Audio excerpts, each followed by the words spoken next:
transmission de patrimoine est importante. Il faut savoir qu'en Israël, il n'y a pas de droit de succession. Et pour faire très simple et vraiment pour aller très très vite et nous laisser aller au but, il reste quand même 2 cas de figure où il y a des droits de succession. Ce premier cas de figure, c'est quand on conserve des biens en France. La plupart de nos concitoyens qui décident de faire l'ALIA ont une vraie difficulté pour complètement couper le cordon avec la France. Et il est important, il est vraiment important de le faire parce que comprenez que c'est difficile de demander à bénéficier pendant 10 ans d'un régime extrêmement favorable qui vous permet de ne pas payer d'impôts sur vos revenus extérieurs. Mais, excusez-moi, mais en même temps, de conserver la totalité de vos avoirs en France. Donc, il y a une vraie difficulté pas pour moi, mais plutôt pour les fiscalistes, pour notre fiscaliste Georges David Bedayoun, parce que cette dualité est très, très difficile à faire adopter au fisc. On ne peut pas expliquer qu'on est israélien juste parce qu'on a un passeport israélien. Donc, c'est très, très important de faire un point et un point précis. Je comprends qu'il y ait des choses qui doivent rester, encore que, logiquement, il ne faudrait pas. Mais pour autant, ça arrive. Et si tel est le cas, il faut que vous sachiez que pour les biens principalement immobiliers qui sont restés en France, alors à ce moment-là, il y a application de droit de succession, même si on vit en Israël. Le deuxième cas de figure qui est intéressant aussi, c'est qu'on peut très bien avoir rapatrié la totalité de ses avoirs en Israël et être soumis à des droits de succession simplement parce que les héritiers sont en France. Dans ce cas-là, on est dans un cas de figure précis où il y aura application de droits de succession en France et on ne peut pas y échapper. Donc l'idée, c'est qu'au moins sur la partie liquide, on puisse bénéficier de contrats d'assurance vie et ces contrats d'assurance vie présentent un certain nombre d'avantages et d'avantages de transmission. En France, on dit que c'est le placement préféré des Français. Je pense que c'est toujours le cas. Alors allons-y maintenant sur le fait que pour moi, cette épargne doit se trouver au Luxembourg. Donc, les conséquences fiscales de votre localisation et la position du fisc français, vous avez bien compris, sont imposées en France selon le barème des droits de succession, le patrimoine foncier ou les actifs liquides figurant sur des comptes bancaires en France. Et il y a aussi l'ouverture d'une succession sur la totalité du patrimoine mondial si les héritiers sont résidents français.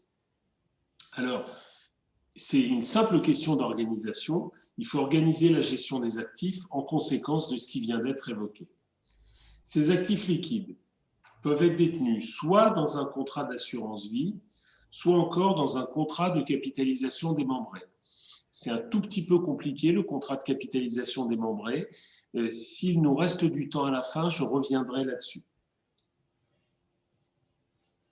L'assurance vie. Alors, quelle que soit la date de souscription du contrat, il faut savoir que les prélèvements sociaux non encore réglés sont toujours retenus lors du dénouement du contrat. Mais pour subir des prélèvements sociaux, il faut être fiscalement en France. Si vous êtes fiscalement en Israël, vous n'avez plus cette histoire de prélèvements sociaux. Alors, l'assurance vie, ça a pu être souscrit à différentes périodes. Sachez qu'on va négliger ce matin le cas de figure des contrats qui ont été ou des primes qui ont été versées avant le 13 octobre 1998, parce que ça remonte quand même à 23 ans. Je suis à la disposition de toute personne qui aurait souscrit ce type de contrat, mais globalement, il faut savoir qu'ils sont totalement exonérés de droits de succession, quelles que soient les sommes qui ont été versées. Il faut aussi faire un cas particulier des sommes qui sont versées après 70 ans, parce qu'elles n'ont pas les mêmes avantages.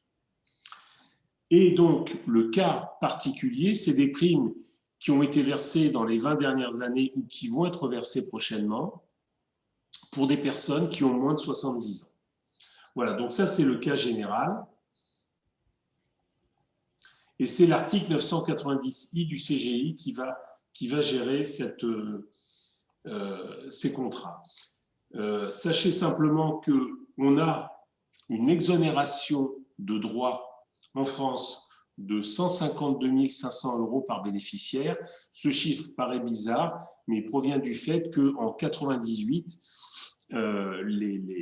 le législateur a décidé de limiter, alors qu'avant c'était totalement illimité, la transmission des contrats d'assurance vie. Donc le législateur a limité à 1 million de francs.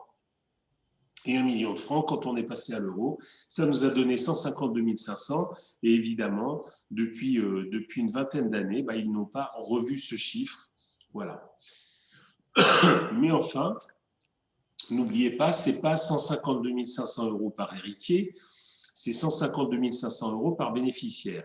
Donc, lorsqu'on est en train de parler de cela, souvent, on a des enfants et quelquefois aussi, si Dieu veut, on a des petits-enfants. Donc, on peut avoir comme ça beaucoup d'exonérations et c'est pour une personne dans le couple. Donc, si on est un couple, on multiplie par 2 les bénéficiaires.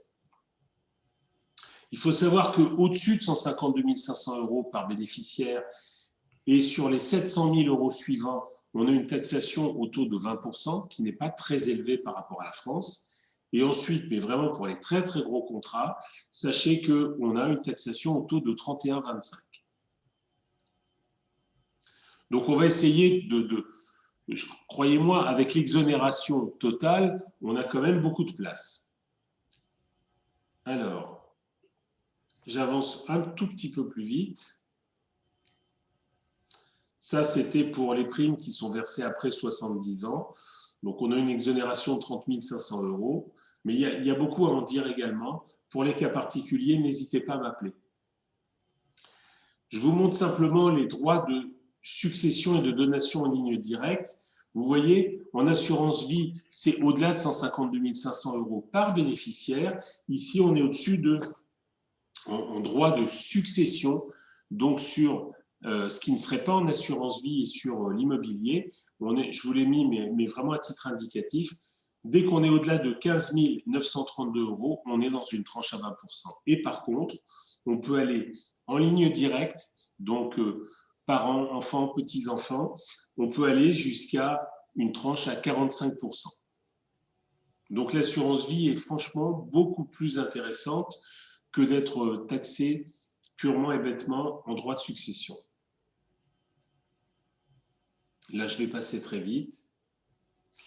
Alors, le dénouement du contrat d'assurance vie et statut fiscal, il se trouve que beaucoup de personnes qui sont parties en Israël disposent d'un contrat d'assurance vie ou de plusieurs contrats d'assurance vie en France. Alors, on a une instruction fiscale qui date du 31 décembre 1999 et qui traite spécifiquement de la situation des souscripteurs non résidents. Donc, la taxation au taux de 20% doit être appliquée dès lors que le souscripteur avait sa résidence fiscale en France lors de la souscription et quelles que soient les modifications survenues ultérieurement dans sa domiciliation. Donc, comprenez avec cette simple phrase et cette simple instruction que si vous avez... Alors là, on va se mettre dans le cas extrême et le plus intéressant pour vous. Vous avez pris tout votre patrimoine avec vous en Israël. Et en même temps, vos bénéficiaires, vos enfants, vos petits-enfants ont fait également leur alia. A priori, on ne devrait plus être taxé en France du tout, puisqu'on n'a plus ni bien, ni héritier. Eh bien, si on a encore des contrats d'assurance vie qui ont été souscrits en France, dans la mesure où ils ont été souscrits au moment où vous étiez résident français, à ce moment-là, la taxation continuera de s'appliquer. C'est très important que vous ayez cette notion parce que ne pas le savoir, on conserve son contrat d'assurance vie, alors que le sachant, il y a effectivement beaucoup de choses à faire. Voilà, les critères de l'article 4B sont 3 critères alternatifs.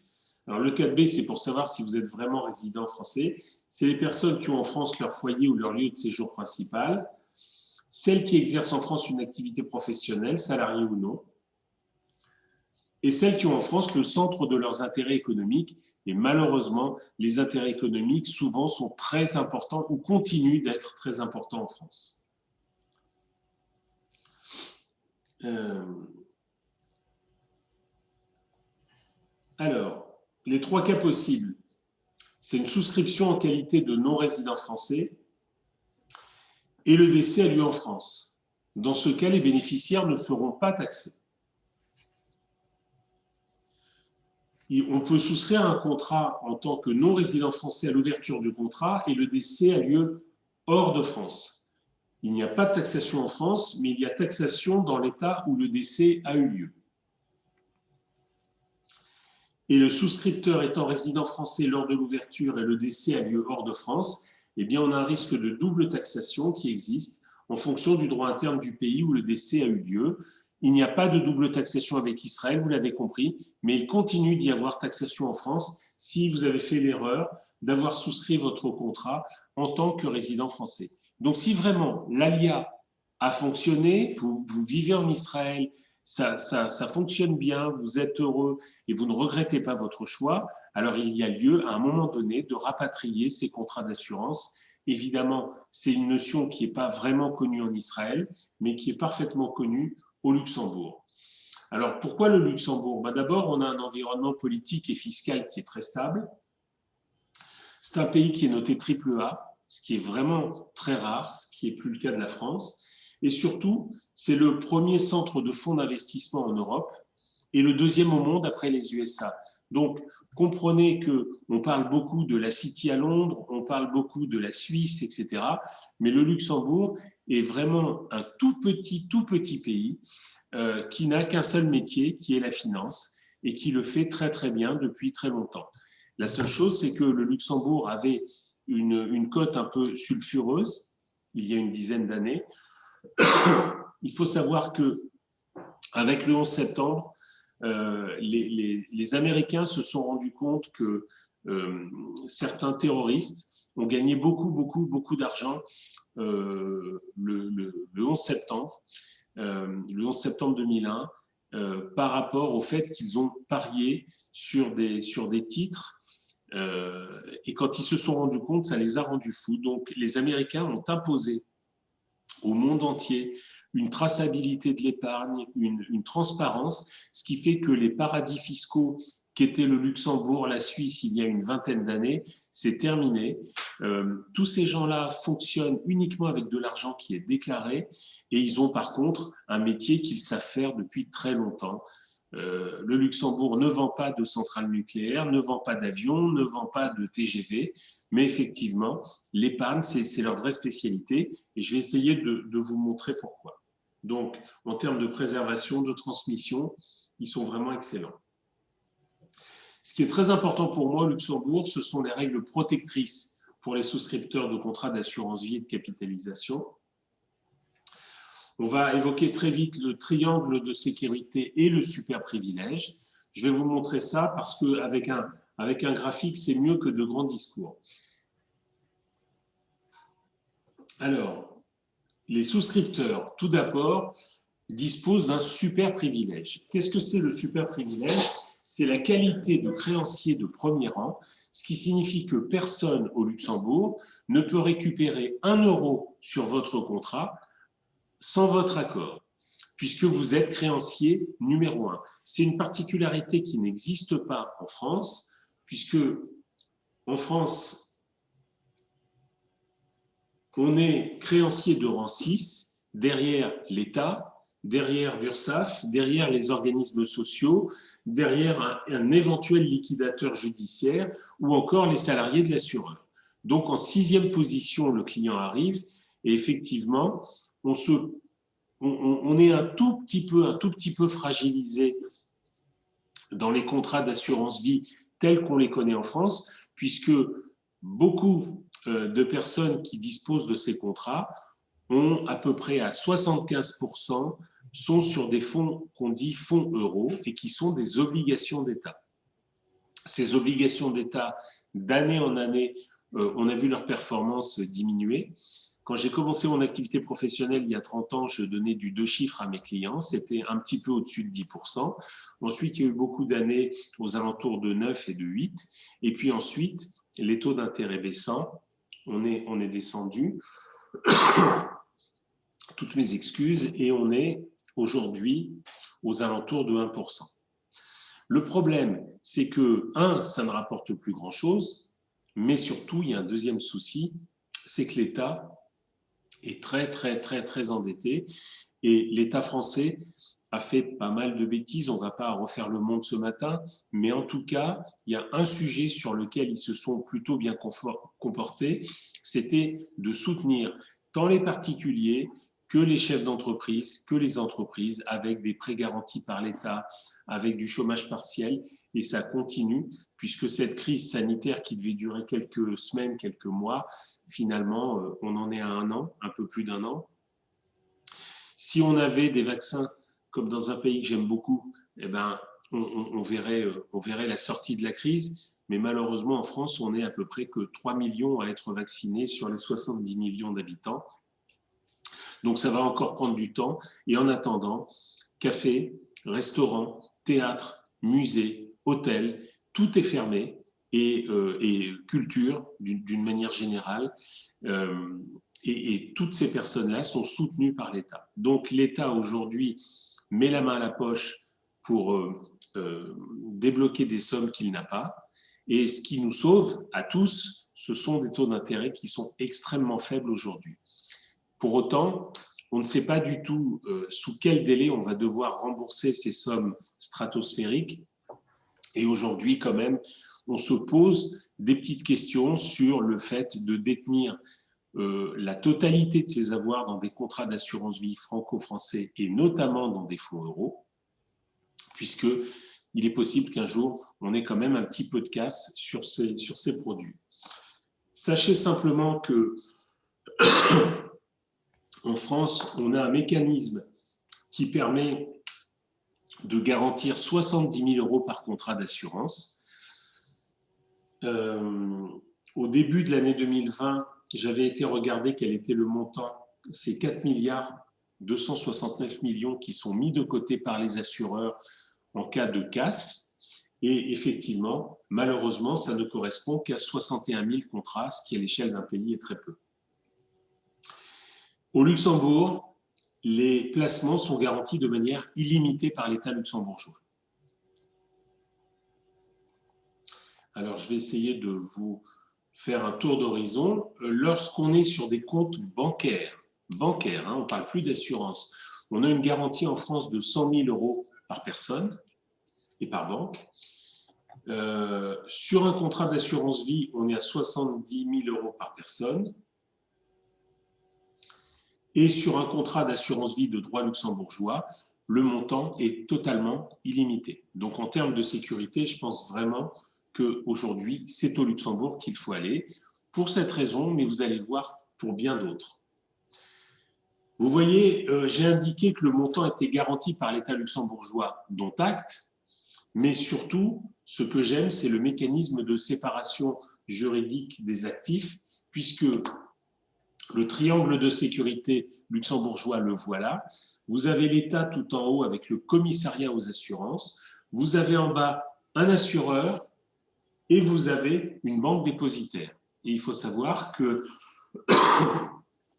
les sommes que vous confiez à un assureur sont déposées dans une banque dépositaire et non pas chez l'assureur. Le gros avantage, il en est que si l'assureur venait pour une raison X ou Y à déposer le bilan, en général, ils sont très solides, ces assureurs, mais on ne sait jamais. Donc là-bas, la sécurité est absolument vitale pour le mécanisme et pour attirer des fonds au Luxembourg. Donc ce mécanisme est tel que le commissariat aux assurances viendrait à changer l'assureur et votre argent serait en totale sécurité dans la banque. Si par contre, la banque dépositaire venait à se casser la figure, ce qui est aussi tout à fait possible sur le papier, il faut savoir que les actifs, vos actifs, ne sont pas gérés dans les actifs de la banque, ils sont mis à part et ils sont séparés. On appelle ça la séparation juridique des actifs. Donc, globalement, si le commissariat aux assurances se rendait compte qu'il y avait un problème avec une banque dépositaire, eh bien, il demanderait à cette banque de bien vouloir transférer les actifs dans une autre banque dépositaire. Écoutez, on ne va pas passer trop longtemps sur ce deuxième triangle qui est plus descriptif encore, mais regardez juste ici à gauche, contrôle permanent, il y a un reporting trimestriel des actifs représentatifs et de la marge de solvabilité. Ça veut dire que l'État luxembourgeois, à travers son organe spécifique qui est le commissariat aux assurances, va vérifier tous les 3 mois les comptes de la banque et de la compagnie d'assurance. Donc, on ne va pas regarder ça une fois tous les ans ou tous les 3 ans ou tous les 8 ans, comme ça a pu être le cas avec Madoff. On va regarder et vérifier tous les 3 mois que les marges de solvabilité sont telles que la compagnie d'assurance peut continuer à exercer son métier et avec une grande sécurité, idem pour la compagnie, pour la banque dépositaire. Alors, l'assurance vie au Luxembourg, il y a 6 avantages.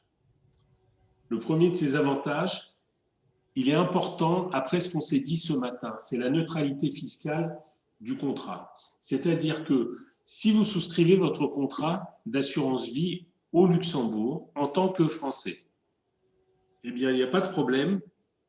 C'est le fisc français, si vous avez gagné de l'argent, qui vous demandera, en cas de rachat, de payer l'impôt correspondant, comme si vous aviez souscrit un contrat en France. Mais si vous quittez la France et vous allez en Israël, alors à ce moment-là, votre contrat n'a plus rien à voir avec la France, puisque votre argent est au Luxembourg et vous-même, vous êtes en Israël. Donc la France n'a strictement plus rien à voir. Donc, cette neutralité fiscale du contrat est absolument vitale. Vous vous rendez bien compte que si vous souscrivez votre argent au Luxembourg plutôt qu'en France, vous ne dépendrez plus de la fiscalité française. Par contre, il est important de le faire au Luxembourg et pas au Zimbabwe ou pas en Israël dans une banque. Je n'ai rien contre les banques israéliennes, mais fondamentalement, je suis en train de vous présenter la situation au Luxembourg parce que on a d'autres avantages et c'est important pour vous que vous ayez cette notion de neutralité fiscale qui est très importante. Ensuite, alors oui, la loi Sapin 2. La loi Sapin 2, c'est quelque chose qui a été mis en France par un ministre de Hollande qui s'appelle Sapin, Michel Sapin. Et l'idée était de protéger à la fois les assureurs, à la fois les clients. Mais en fait, on se rend compte que c'est surtout par rapport aux assureurs, parce que les assureurs auraient la possibilité, je préfère utiliser le conditionnel, avec la loi Sapin 2, donc à travers le Haut Commissariat de stabilité financière, de refuser aux clients un retrait de leur argent ou un arbitrage.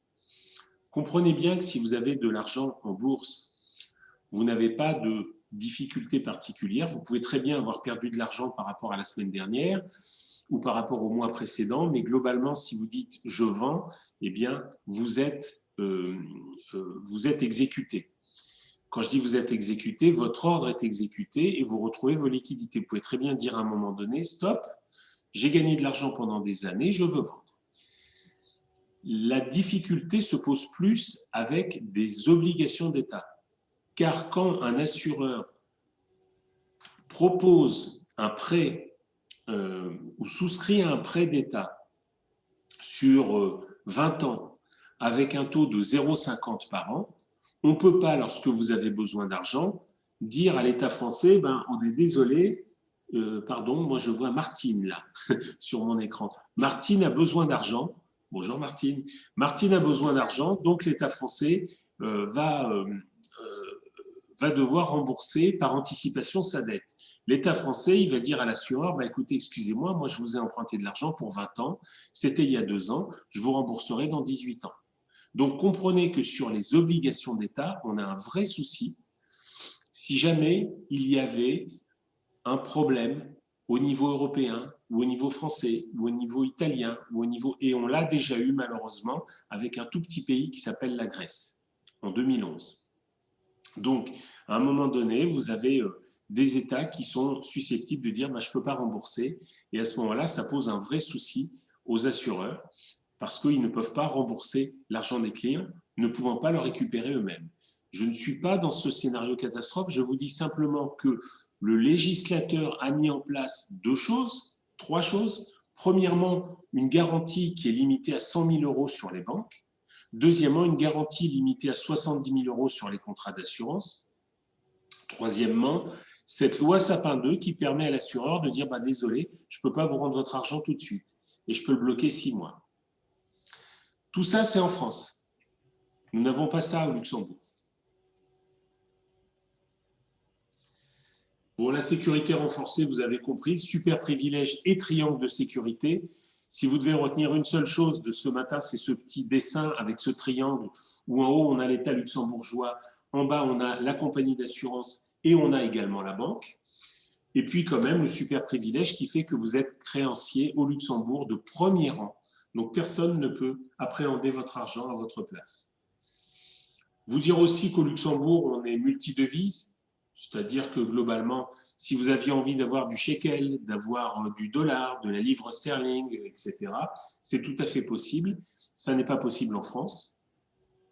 Dans les contrats d'assurance vie franco-français, là, excusez-moi de vous dire placement sur mesure, c'est-à-dire que dans les contrats d'assurance vie mono-compagnie en France, on a une vingtaine de fonds, c'est-à-dire que la BNP vous propose ces fonds, ou la Société Générale, ou AXA, ou Generali, et globalement, vous avez un nombre limité de fonds. Vous avez d'autres contrats qui sont de bien meilleure qualité, qui sont des contrats multi-supports et multi-gestionnaires, où là, on a plus de choix et où on peut arriver jusqu'à 800 ou 1000 fonds, ce qui, pour moi, en tant que gestionnaire, est beaucoup plus agréable parce que ça me laisse le choix des fonds, et ce n'est pas un assureur qui me l'a imposé.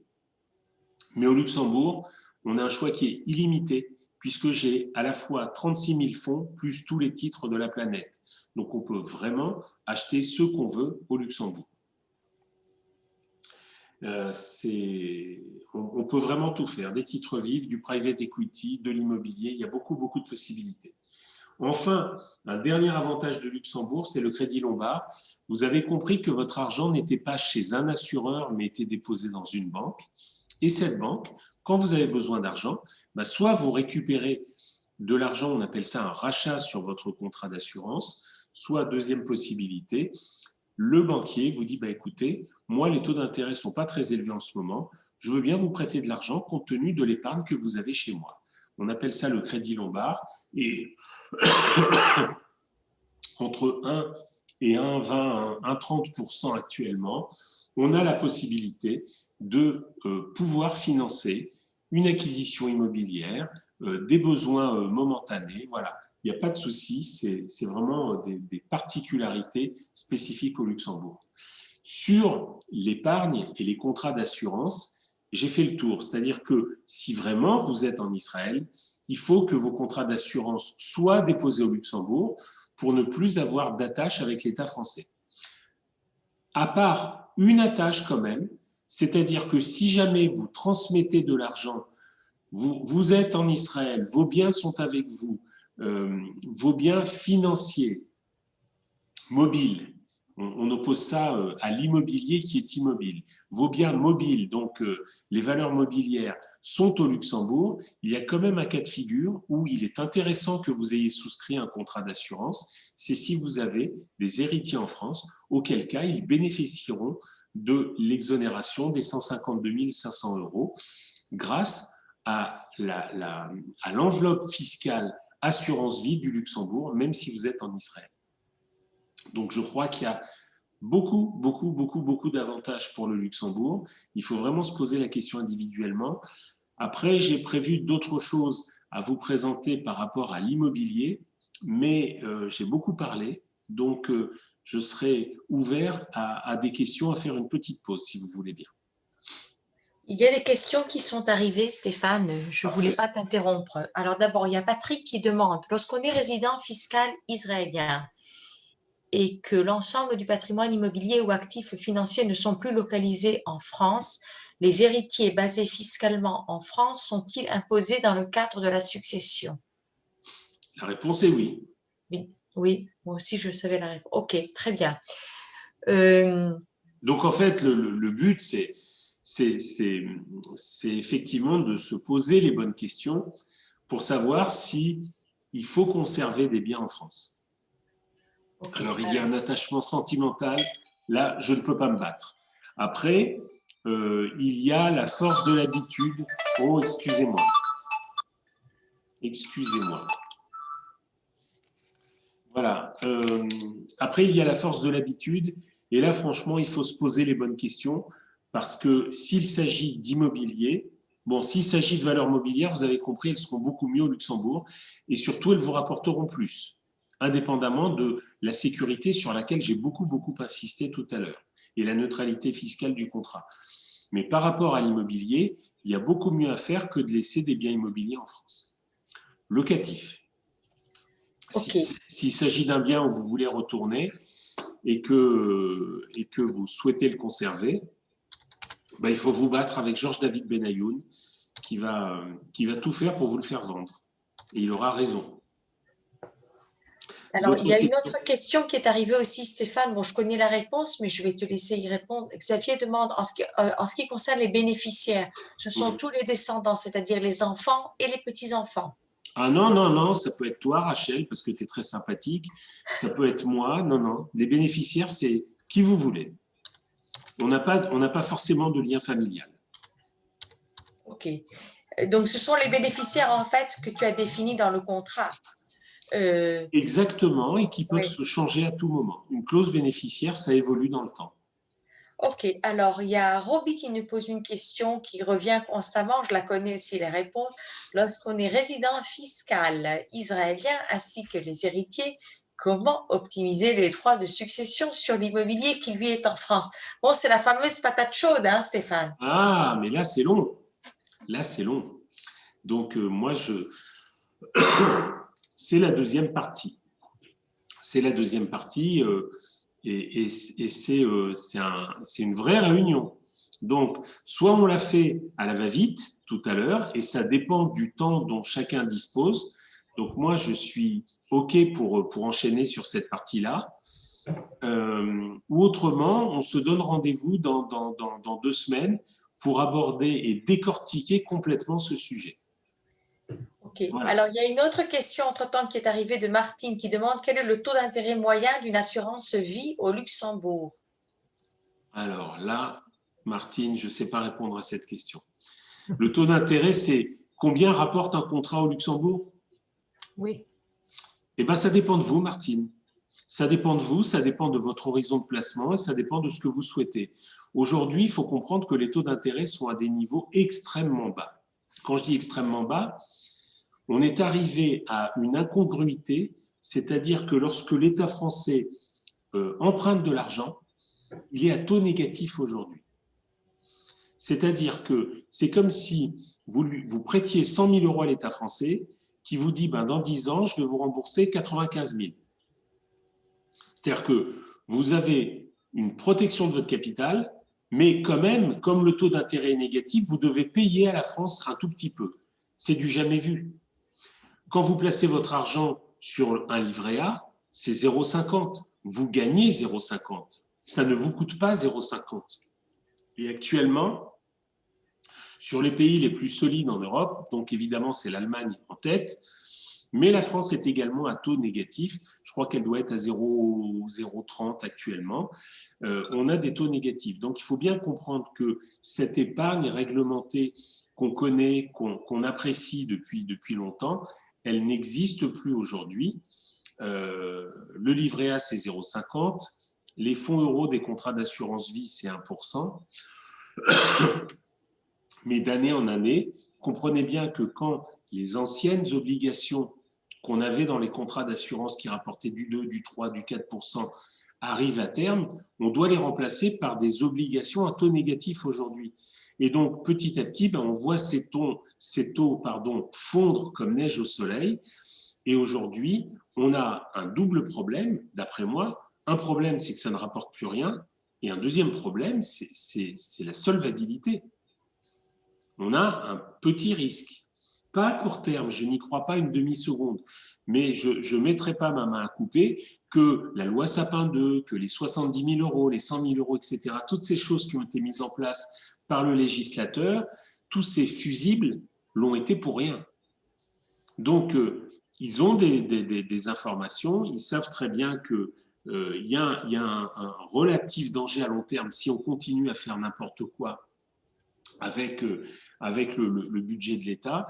Et donc, effectivement, aujourd'hui, il me semble normal de ne pas mettre tous ses œufs dans ce panier-là. Voilà, je ne dis pas qu'il faut en sortir complètement.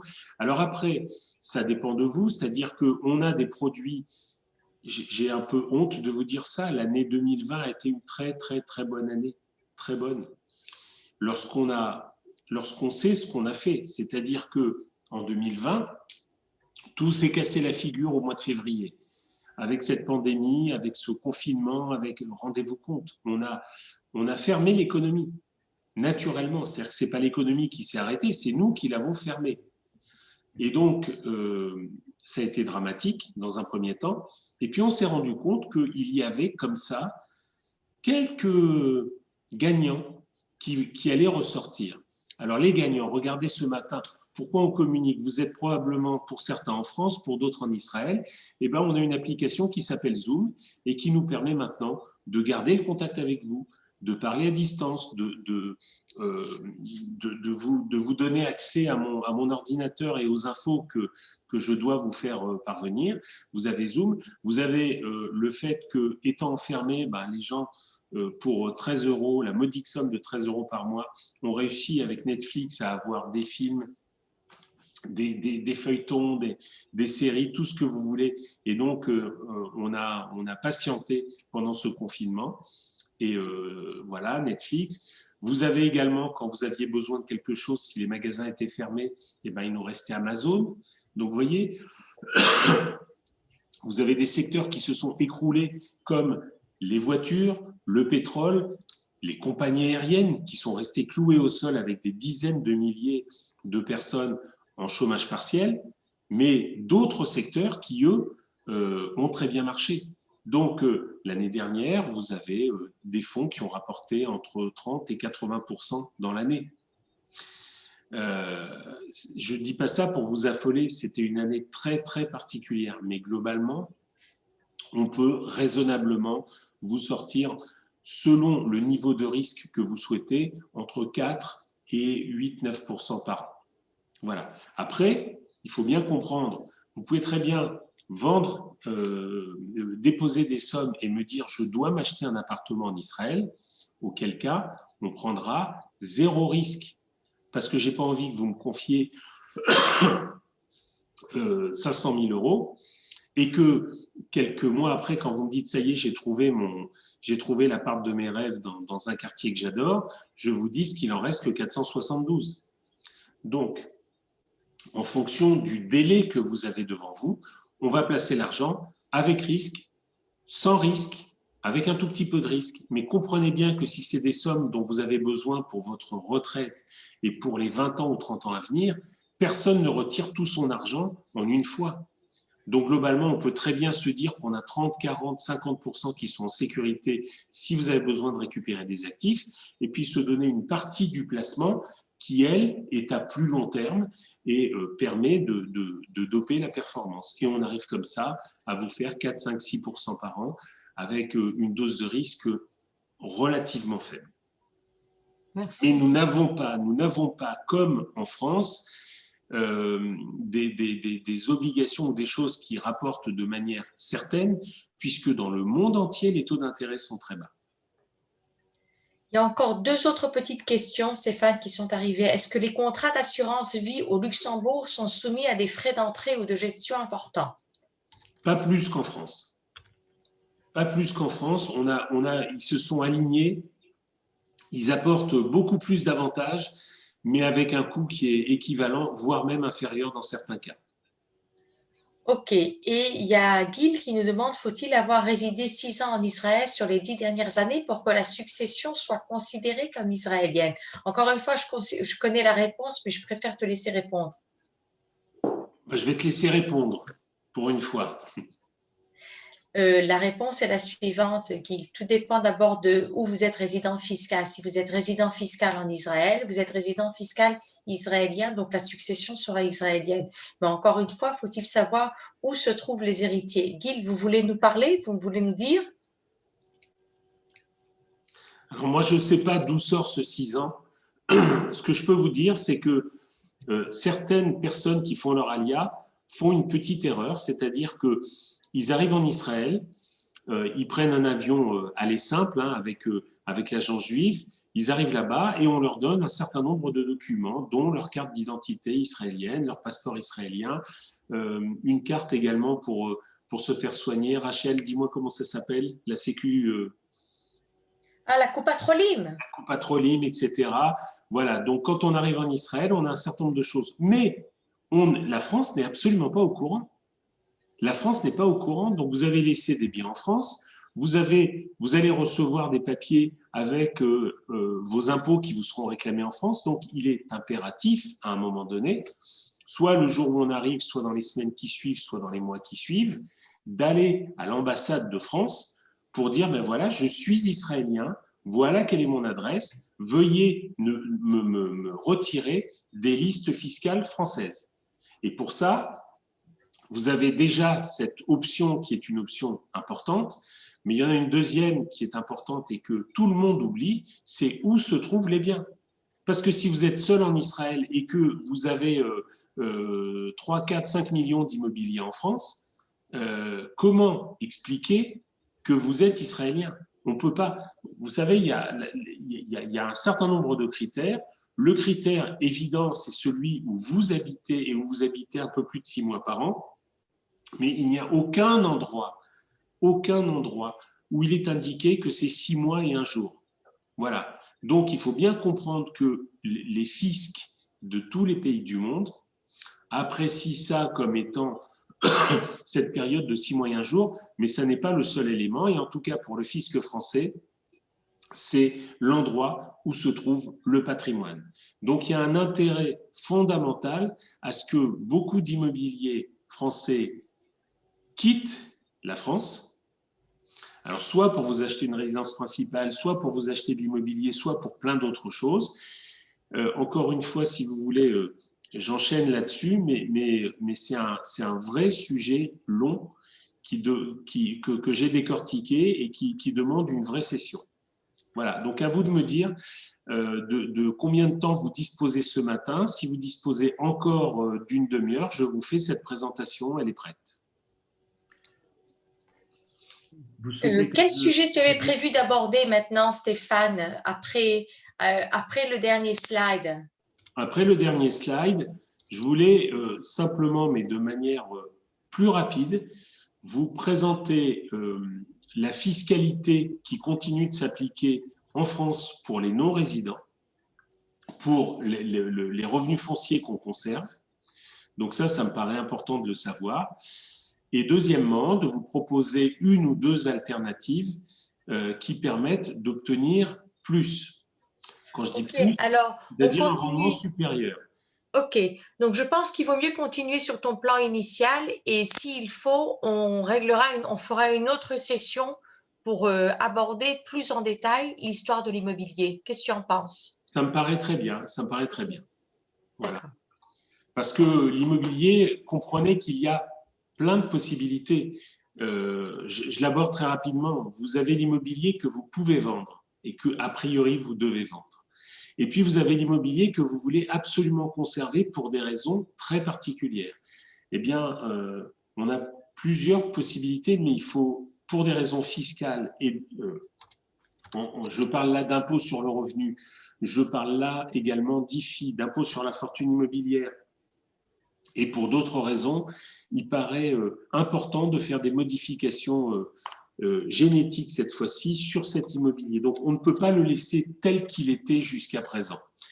Ça, c'est suffisamment complexe. Donc, Rachel, si tu veux organiser cette session dans 15 jours, donnons-nous rendez-vous parce que c'est vraiment intéressant. Alors, maintenant, on va aller voir, hop, une petite newsletter que j'avais. Alors, est-ce que Voilà, j'essaye simplement de la déplacer sur l'écran que vous voyez toujours. C'est bon? Oui, Voilà. Donc, les revenus locatifs, il y a un taux minimum qui a été fixé à 20% jusqu'à 27 000 euros et 30% au-delà. Donc, sachez que si vous avez plus que 27 519 euros, vous avez une fiscalité de 30%. Il ne faut pas oublier. Stéphane, excuse-moi, on ne voit pas ton écran. Ah, pardon. Moi, je vois un truc bleu. Bleu. Alors un petit instant. Je vois un truc bleu, mais il n'y a pas de chiffre. Un truc bleu, mais il n'y a pas de chiffre. Alors, ok. Alors voilà, on y va, on y retourne. Voilà, est-ce que ça va mieux? Oui, oui, oui, c'est beaucoup mieux. Donc voilà une petite note que j'avais fait pour les non-résidents en janvier 2019. Donc ça fait à peine 2 ans. Il y a un taux de 27 519 euros de revenus locatifs annuels, c'est-à-dire un petit peu plus de 2 000 euros par mois. Et si on est en dessous de cette somme, on est taxé à 20%. Si on est au-dessus de cette somme, on est taxé à 30%. Mais voilà, la petite difficulté qu'on rencontre, c'est qu'on a une exonération de CSG-CRDS qui est limitée aux non-résidents européens. Et par contre, en France, on n'aime pas trop les Israéliens. Donc, pour des résidents hors de l'espace économique européen et hors de Suisse, eh bien, on taxe toujours les prélèvements sociaux à 17,20%.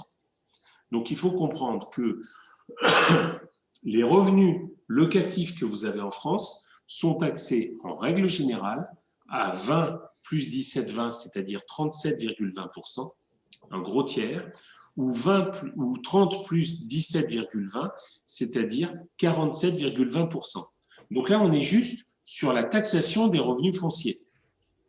Il ne faut pas oublier que vous avez également la taxe foncière, que vous avez des charges dans l'immeuble, que vous avez des emprunts. Maintenant, on a aussi, avec l'année 2020, avec le Covid, certaines boutiques qui ont demandé des délais, voire même des exonérations pour les loyers. Et on a certains revenus locatifs qui ne rentrent plus comme avant. Donc, et on n'est pas encore sorti de là parce que je pense qu'il va y avoir beaucoup de casse. Autant l'État ne va pas permettre que Air France disparaisse, que Renault, Peugeot disparaissent, etc., même s'ils ont des difficultés. Et on va distribuer des milliards et des dizaines de milliards pour sauver ces entreprises. Autant au niveau des petits commerçants, j'ai un vrai gros souci.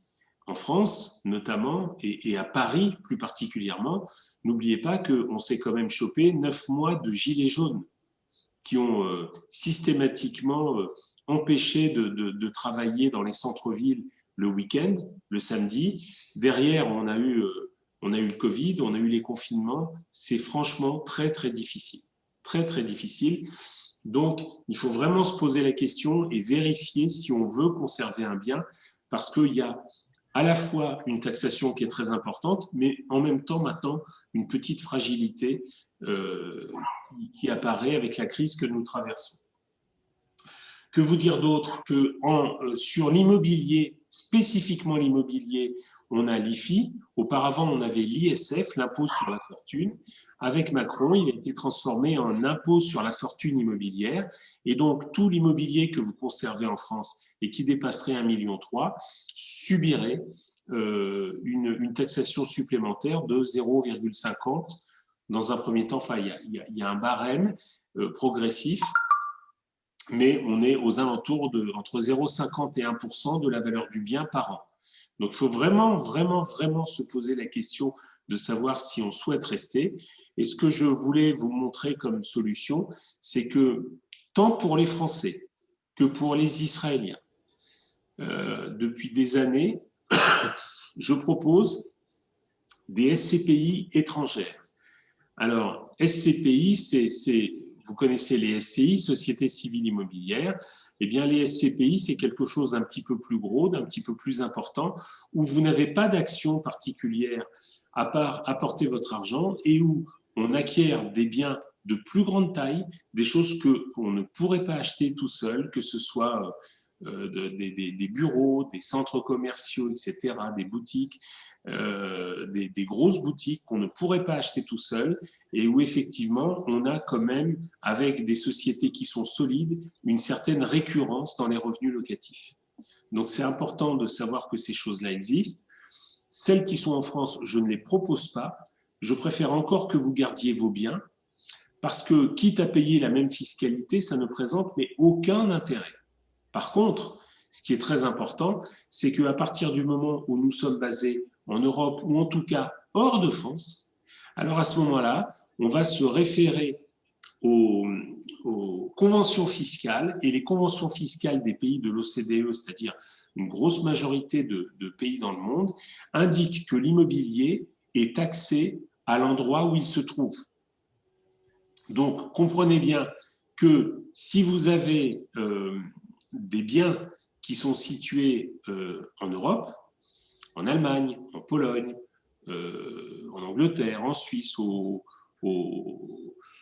Espagne, en Italie, au Portugal, eh bien, ces biens-là vont payer la fiscalité du pays dans lequel elles se trouvent, et en règle générale, on est en moyenne à 20%. Sachez aussi que les revenus locatifs que vous avez et que vous obtenez avec ces produits, ces revenus locatifs, même lorsque vous êtes toujours résident français, n'ont pas à subir les prélèvements sociaux de 17,2. Donc globalement, on arrive aujourd'hui, je vais simplement vous présenter deux éléments. Hop, il faut que je retrouve.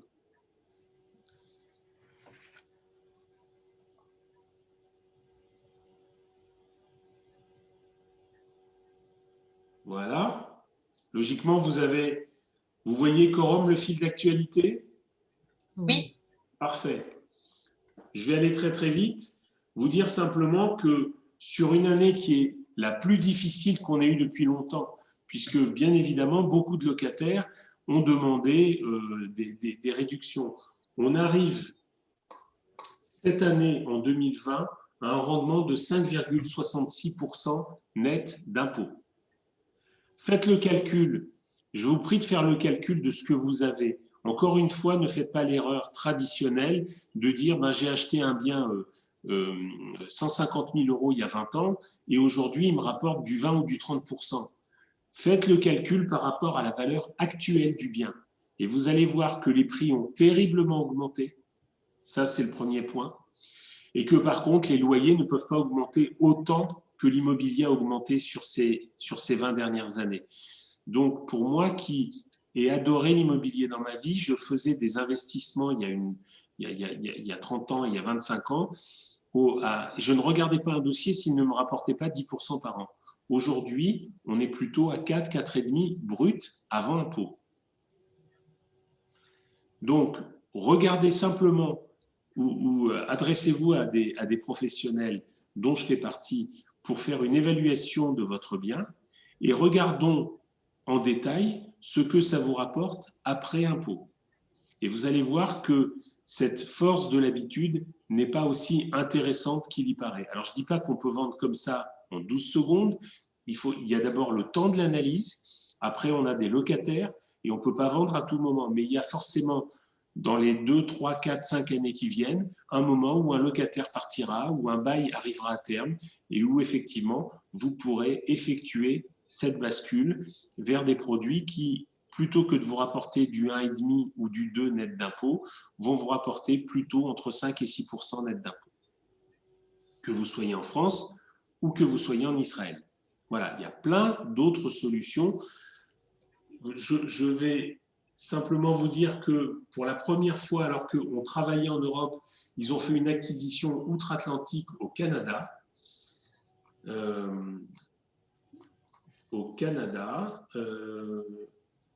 Qu'est-ce que je peux vous montrer d'autre? Le profil du patrimoine, c'est intéressant. Ils ont 50 immeubles à aujourd'hui, 114 locataires, une superficie totale de 393 650 mètres carrés et une durée moyenne pendant laquelle les locataires sont engagés à payer leur loyer de 7,36 années en moyenne. Il y en a, c'est 20 ans, il y en a qui partiront dans 3-4 ans. Voilà. Ils ont, en termes de répartition géographique, ils ont forcé sur le Royaume-Uni pour la simple et bonne raison que compte tenu de ce Brexit, la livre s'est beaucoup dévaluée sur les 4 dernières années où il y avait cette sortie du UK de l'Europe. Et effectivement, ils en ont profité pour acheter des biens. Et avec le Brexit qui a finalement été signé et avalisé dans les derniers jours de l'année 2020, eh bien, ils ont des plus-values importantes à retirer sur le long terme, puisque les biens ont été particulièrement bien achetés. La Pologne, l'Irlande, la Norvège, l'Italie, etc. Vous voyez. Et maintenant, depuis peu, le Canada. Très important, le taux d'occupation physique et le taux d'occupation financier. Le taux d'occupation physique, 99,7% de locaux occupés.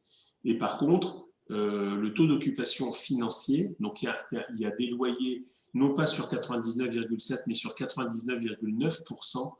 Voilà, et il n'y a plus que 2 locaux vacants à Varsovie et à Maastricht. Très important, cette acquisition au Canada, un très bel immeuble, avec un rendement à l'acquisition de 6,85%. Et regardez bien, une durée du bail restant à courir de 20 ans ferme. Ça veut dire qu'on a une forme de récurrence avec une grosse société. Et sachez que cette société, le locataire est Endocetix, une société pharmaceutique canadienne spécialisée dans le traitement pour les pathologies féminines. Donc là encore, c'est important. Il y a le choix, le lieu, le bien qu'il faut acheter. Et comprenez que c'est quand même très agréable de ne pas avoir à se soucier de choisir le bien, de demander un crédit, d'avoir les relations avec le locataire, de percevoir les loyers, de payer les impôts dans le pays où cela se trouve. Et vous avez vu que des pays, il y en a beaucoup. Donc, en fait, cette société se charge de payer l'impôt pour vous, de trouver les biens, de trouver les locataires, d'avoir une rentabilité de qualité. Et vous, la seule chose que vous avez à faire, c'est de recevoir vos revenus locatifs tous les mois, évidemment dégagés d'impôts. Alors, je dis évidemment dégagés d'impôts, ça c'est pour Israël, parce que vous avez un régime particulier qui pendant 10 ans fait que vous n'êtes pas imposable, mais au terme de ces 10 ans, également, vous n'avez pas d'imposition sur ces biens. Par contre, en France, vous avez un principe non pas de double imposition, mais on va devoir déclarer ses revenus si vous êtes résident français. Et effectivement, soit il n'y aura pas d'impôt supplémentaire, soit si votre impôt est supérieur à ce qui a été payé dans ce pays, on payera un petit delta supplémentaire d'impôt. Mais globalement, il restera, quoi qu'il arrive, plus que 5% net d'impôt après fiscalité. Et ce qui est important, c'est qu'il n'y a pas de prélèvements sociaux. Voilà, donc il y a comme ça un certain nombre de solutions. Donc, en toute logique, le sujet de ce matin était prévu pour les contrats d'assurance vie et leur localisation qui, à mon avis, doit être impérativement au Luxembourg.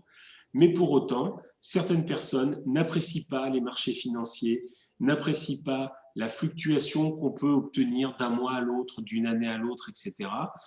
Et il y a des solutions également en immobilier qui valent largement l'immobilier que vous avez sur place. Et pour ceux qui voudraient absolument conserver leur immobilier, on va dire ceux qui sont tombés dans la marmite quand ils étaient petits, eh bien, on se donne rendez-vous, si vous voulez, dans une quinzaine de jours, où là, on abordera d'autres solutions. C'est bon? Oui, Stéphane, tu veux qu'on adresse les questions maintenant? Oui, absolument. Ok, alors il y a Madame Malka qui demande quelle expérience sur la revente des SCPI. Alors, ce n'est pas compliqué. La revente des SCPI, déjà, quand on achète des SCPI, il faut se dire que c'est de l'immobilier. Donc, on n'achète pas de l'immobilier pour en sortir 15 jours, 3 mois, 3 ans après. C'est vraiment un choix de long terme quand on souhaite avoir une régularité de revenus. La deuxième chose qui est importante, c'est que les SCPI que mes clients ont achetés il y a 20 ans et dont ils veulent se séparer aujourd'hui, il y a des listes d'attente parce que ces produits qui sont franco-français et qui continuent, qui vous apportent les mêmes avantages que je vous indiquais tout à l'heure, mais pas les avantages fiscaux et qui donc continuent de payer des impôts en France parce que les biens sont localisés en France, on a entre 6 mois et 1 an et demi de délai d'attente pour en sortir. Sur les SCPI étrangères dont je suis en train de parler, en règle générale, on a, excusez-moi, le téléphone, voilà, sur les SCPI étrangères, celles que je viens de vous présenter tout à l'heure, il y a 1 mois de délai d'attente pour en sortir. C'est même plus rapide que de l'immobilier traditionnel, puisque en immobilier traditionnel, il faut mettre une annonce, avoir une agence qui s'occupe de faire les visites. Quand on a fini par trouver, excusez-moi, ça sonne dans tous les sens là. Lorsqu'on a fini par trouver un accord avec l'acheteur, eh bien, on passe chez le notaire et derrière, il y a 3 mois entre la promesse de vente et la vente définitive. Donc, globalement, un process de vente d'un bien immobilier, c'est plutôt 4-5 mois. Et les SCPI que je présente sont effectivement, à la fois, elles ont la meilleure rentabilité du marché, mais c'est lié au fait aussi qu'on a diversifié en allant choisir des pays où c'est intéressant d'investir. Pour vous donner une idée, moi j'aime beaucoup l'Allemagne en termes immobiliers. Sachez que sur Berlin, qui est quand même une capitale, on est à 3 000 € du mètre, quand sur Paris, on est à 10 000 €. Donc imaginez-vous, bien sûr que sur Paris, les prix peuvent encore monter. Bien sûr que sur Tel Aviv, les prix peuvent encore monter. Mais a priori, il y a plus de chances qu'on apprécie des biens en partant de 3 000 € à l'achat au mètre carré que quand on l'achète à 10 000 € ou à 40 ou à 50 ou à 60 000 shekels. D'autres questions?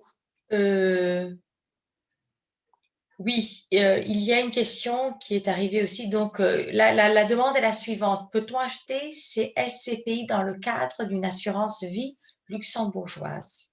La réponse est oui, mais ça ne présente pas d'intérêt, d'après moi. Okay. D'après moi, ça ne présente pas d'intérêt parce que vous allez ajouter, comme vous n'avez pas de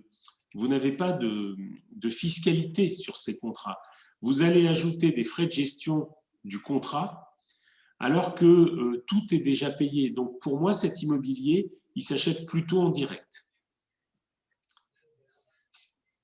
Il existe néanmoins une solution qu'on est en train d'intégrer dans des contrats d'assurance vie. Alors là, c'est peut-être le plus beau produit dont je dispose. Elle s'appelle la SCI Via Génération. Et cette SCI qu'on compte intégrer dans un contrat d'assurance vie luxembourgeois est une SCI qui fonctionne sur le thème du viager. C'est-à-dire que certaines personnes qui n'ont pas d'enfants et qui ont un bien immobilier préfèrent le vendre et récupérer des actifs de leur vivant pour pouvoir en profiter, tout en continuant de vivre dans ce bien immobilier. Et en fait, le gros avantage de cette technique, c'est qu'on n'est pas lié, comme d'autres produits, à un revenu locatif. On a simplement des personnes qui, à un moment donné, sont rentrées dans le produit et comprenez bien que chaque année qui passe les rapproche inexorablement, pardon de le dire comme ça, mais de leur décès. Et donc, un bien immobilier qui est constitué de 2 parties, la nue propriété à qui appartient ce bien et l'usufruit, c'est-à-dire qui en bénéficie, qui vit dedans ou qui en perçoit les loyers. Cette notion est importante. Vous avez 2 parties dans tout bien, quel qu'il soit. À qui appartient le bien et qui en bénéficie. Eh bien, comprenez bien que cet usufruit que vous avez à 65 ans, à 80 ans, il a diminué cet usufruit et la valeur de la nue propriété, elle a augmenté. Donc, on a comme ça quelque chose qui ne dépend pas de loyer, on n'a pas besoin de loyer, on a une appréciation naturelle d'une année à l'autre et depuis que cette SCI via génération, SCPI via génération est née, elle verse du 6% par an aux clients, net d'impôt. Voilà. Donc, Alors, ça sont deux petites minutes, une petite minute, Stéphane. Donc, d'abord, premièrement, ne vous inquiétez pas, je vais vous envoyer tout à l'heure les coordonnées de Stéphane. Si vous avez d'autres questions, vous pouvez les adresser à Stéphane.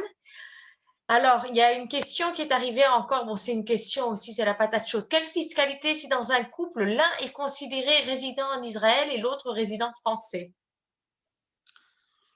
Bon, il n'y a rien de particulier. Hein. Alors, la fiscalité, mais sur quoi? C'est ça qui est important.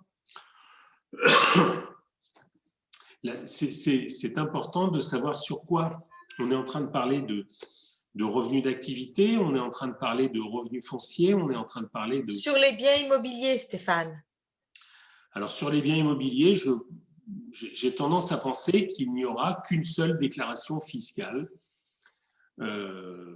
sur lequel, si on est marié, eh ben, on continuera de régler une fiscalité en France. Alors après, en tant que non-résident, est-ce que sur… Waouh, c'est vicieux comme question. Oui, mais c'est une question, à mon avis, qui s'adresse plutôt donc à Georges. Hein, ce sera le sujet d'un autre… ce sera une question, à mon avis, qu'il faudra aborder dans une autre session, je pense. Oui, probablement. OK. Alors, on va clôturer cette session. Je vous remercie beaucoup d'avoir participé. On a été un petit peu long, mais j'espère qu'on a été intéressant. Je vais vous envoyer un email tout à l'heure avec les coordonnées de Stéphane et vous pouvez par la suite prendre contact avec lui. Merci et bonne journée. Au revoir. Parfait, merci à tous. À bientôt. Au revoir. Au revoir.